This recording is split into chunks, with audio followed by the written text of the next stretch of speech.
warm welcome to yet another episode of Heads Held High. We're here. I know that the exams for 10th standard are done.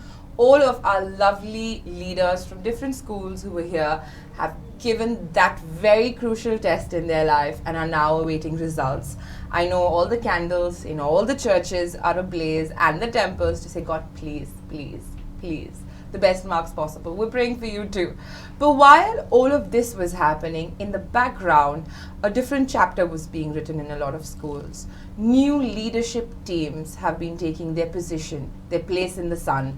And we have one such duo here. They're from the Gera school in Old Goa, and they're Natalie and Keith. Welcome to the CCR TV studio. Thank you. So I've heard that you've just gotten invested into the cabinet. How does it feel?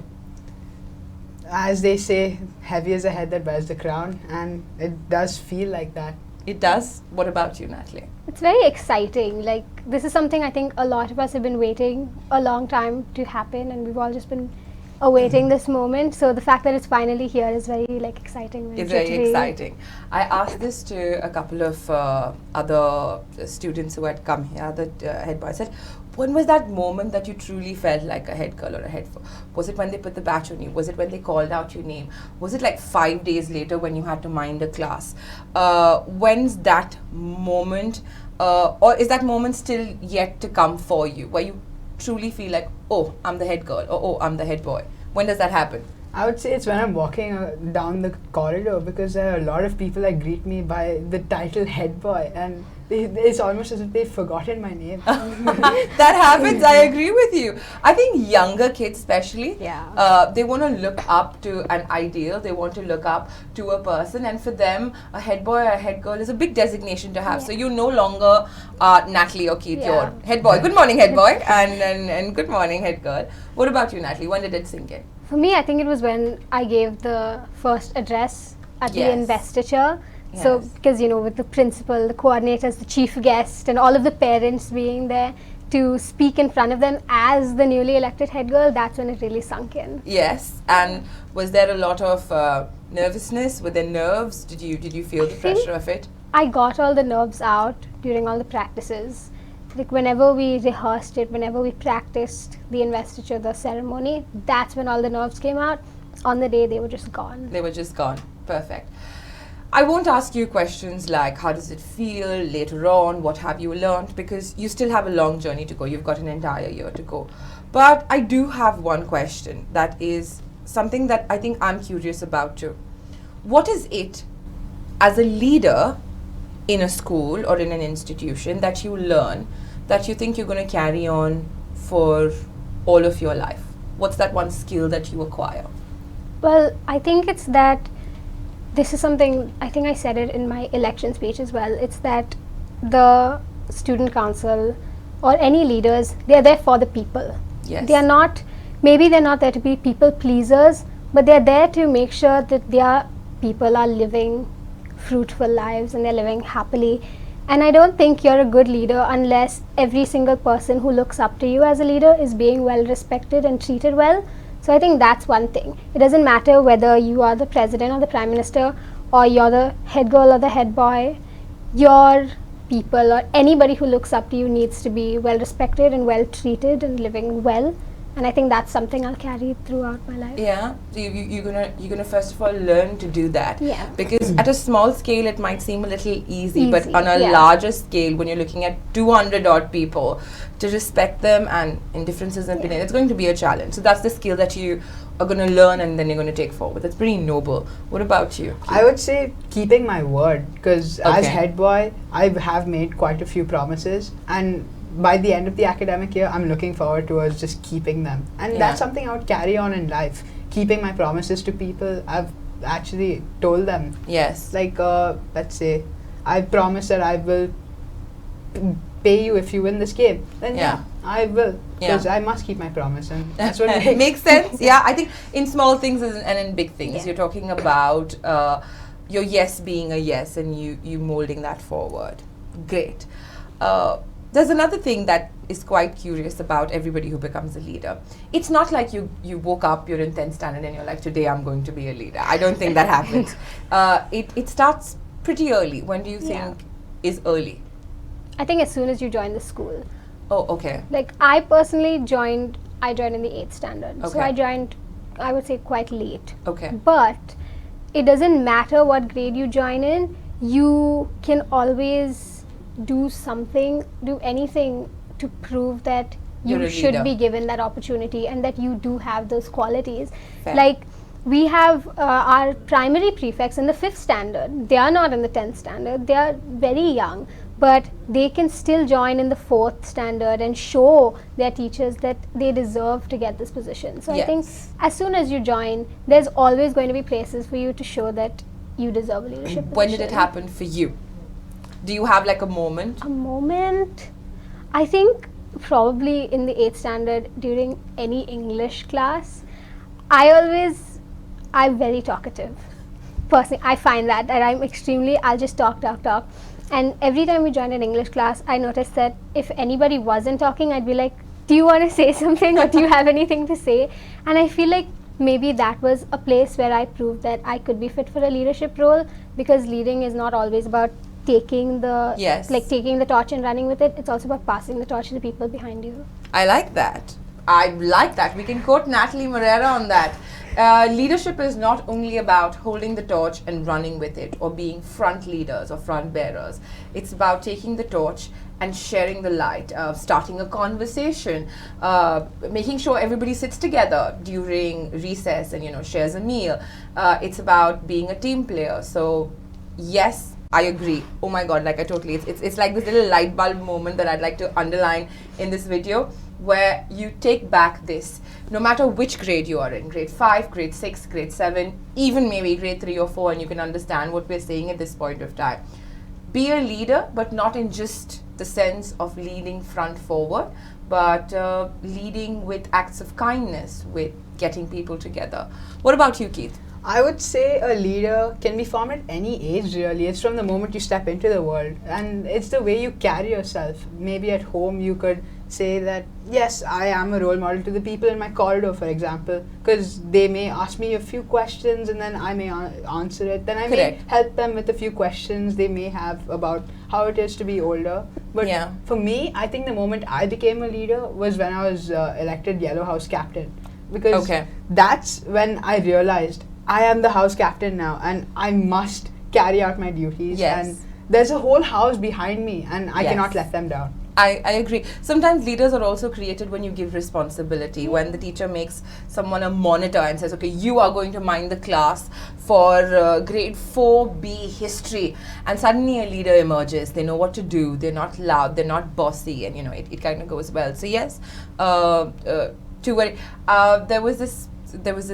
youngster, there was this head boy who came and he said, I was made captain of the basketball team. That's it. The leader just walked. Like, it was like, you're the head of the basketball team, and then there was a leader that emerged. Sports does that a lot. So if you want to own your leadership qualities, even if you're not the captain, do join some sports, and that's going to bring that leadership quality out from you. Pivoting from all of the leadership conversation, let's get to know a little bit about Natalie and Keith. If you had to have a dinner with 5 people, any people, living, dead, 5 alive, 5 people, I mean, the more the merrier. And if wherever they are, who would those 5 people be? 5 people? That's quite a lot, actually.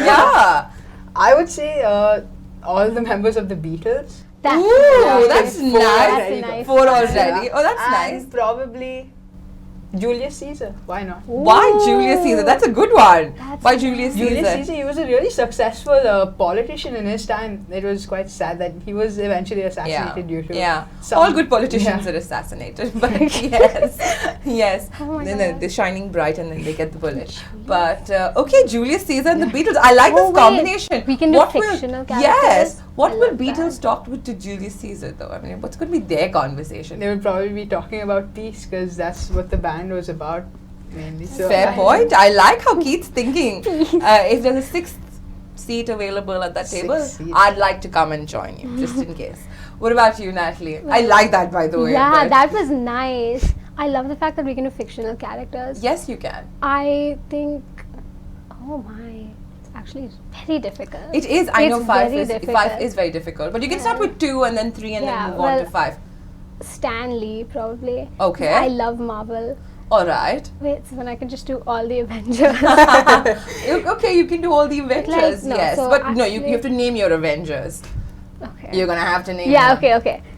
Hawkeye, Okay. Black Widow, Okay. the Hulk, Okay. Thor, Captain America, Iron Man. That's 6. You put Stanley out very quickly. And Stanley. I'll take off Hawkeye because who likes Hawkeye anyway? Damn, So it's going to be the Marvel. But why the Marvel?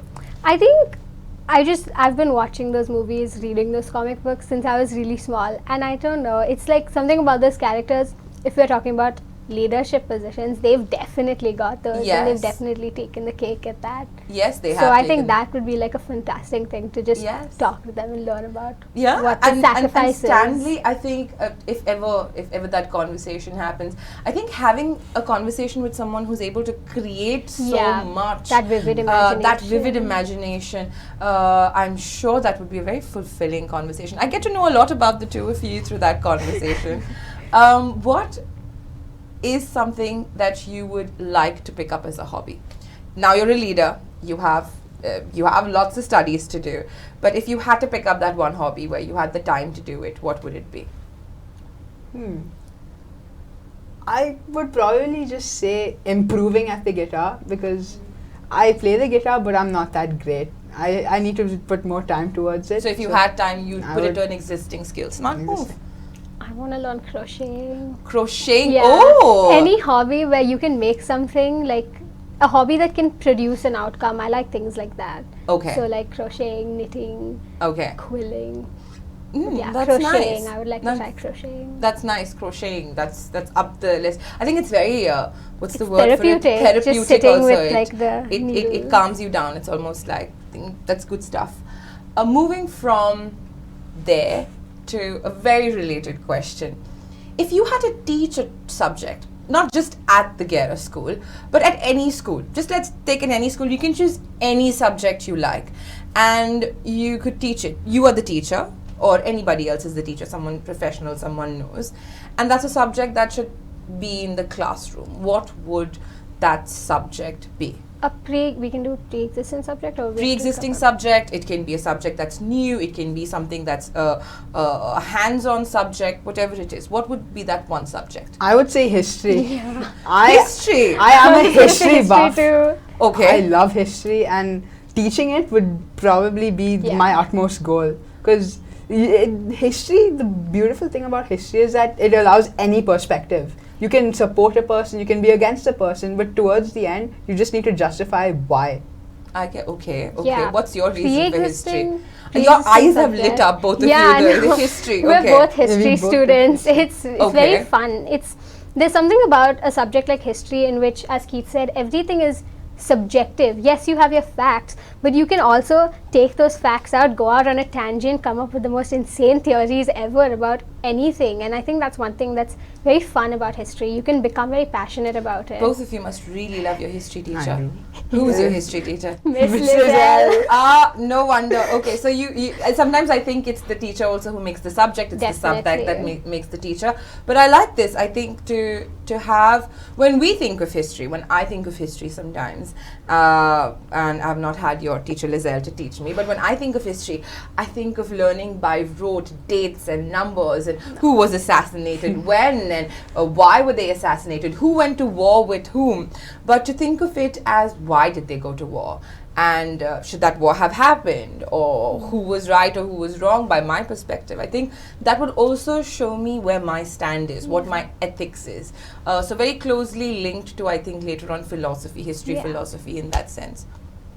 Very interesting. I've had kids say music and dance and other things. I think, yeah, so history, something that we already learned with a different take. Brilliant. What is different about the Gera school? Why is the Gera school different? What do you think? Why is the Gera school different? I would say the Gera school is not really a school, it's more of a community. Like over the past 2 years I've been at the school, we've become really close, like the teachers, all the students. And the best thing is that when we are learning, the teachers give you undivided attention. Like, it's almost as if it's one-on-one learning, and they really are always open to suggestions. Oh, that's nice. Yeah, I think it's like you can walk into the school, you've never been here before, it's your first day, but it's such a warm and welcoming place that you can feel like you've been there for the past 5 years. It feels like you know everybody, even if you don't, because from the teachers, the support staff, the students, everybody is very open and very inviting. So I think that's one thing that's very special about the school. You can always feel like you've been there for a long time. You feel like you belong. I think the two words are belong and community. Yeah. We'll take a moment. You can go ahead and give a shout out to. I know this is the beginning of the year for you. Yeah. I know that there is a long way yet to go. You've got exams to give, and there's a lot to do. But as you look forward, I'm sure there's people who you would like to, give a shout out to and say hi to and say thank you to. Probably this is your moment. Let's go ahead and give a big shout out. I would like to first off thank my parents for this opportunity of being at the Gera school, the teachers, the principal, all the other staff, and grade 10. I know you guys are watching this. Aman, Anay, Zain, Eva, Elena. Hi. That's sweet. Yes, Natalie. Oh, Keith stole the classmate thing that I was going for. But yeah, all of my classmates, all my friends in Gera school, and of course all of the teachers, thank you so much for giving us this opportunity to come here and be interviewed. It's a great thing, really. And yes, thank you to my mother as well for letting me come to this school. I know it was a big decision for you more than me. So that's nice. Yes, I think we forget it's a group process. We go in it together. What's the plan forward? Any good thing needs a plan. Any good thing. Like, I know I have like plan A, plan B. I have to-do lists and then another to-do list if this to-do list fails. As you go forward, you've had years of experience. You've been a house captain, you said. As you got to know that you wanted to be a leader, I'm sure you've taken other positions and you know what to do. What is in your kitty? What's in your toolkit as you go forward as a leader? What are the things that you kind of say, okay, this is what I'm going to do and this is how I'm going to do it. This is my action plan. This is how I need to segregate my time, or what's the way forward and how are you going to do it? Do you have a plan? I don't really have that well structured of a plan, but I do initially have like a small map of where I plan on taking the school ahead. Very good. Probably introducing a few short and small events like a Halloween dress up or possibly a few inter-house futsal games. Oh, that's nice. Okay, so you have a map. You know you want to do this. This is the way, and then you're going to find a way how to do it. What about you, Natalie? I think the first thing I want to do is that there's a lot of things we didn't get to do last year, with it being our first student council and things like that. So I think the first thing I want to do before going for brand new things is to try and close off and finish everything that we didn't get to finish. Yes. And that's when I'll start introducing new things and trying to implement new things. I also think that there's going to be lots of things that just come up that we have to take and sort out as they come. So those will be there too. So I think first finishing off the old, then starting the new, as well as dealing with anything that comes up. All right. And what about time management? Is there a strategy for time management, for study management? No, yes, still dabbling around with it? No, I think the studies, we've gotten used to that from the 9th standard. It's pretty much, it's almost the same, except now we have the boards to study for. Yes. But I think a lot of it now, because we have a full student council, it's not just the two of us. So I think we can really rely on delegation. Yes, so on the team. Yeah, we rely on that team effort and that team strength. Pass tasks to everybody, don't take everything on ourselves. True. But also make sure you're not putting too much on somebody else, because we all do have to study. We all have those exams to work towards.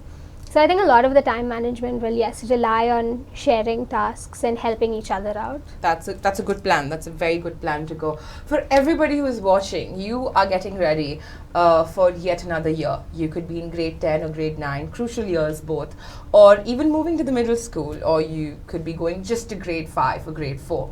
The point being this, you have a summer break coming up and then you move in to something new.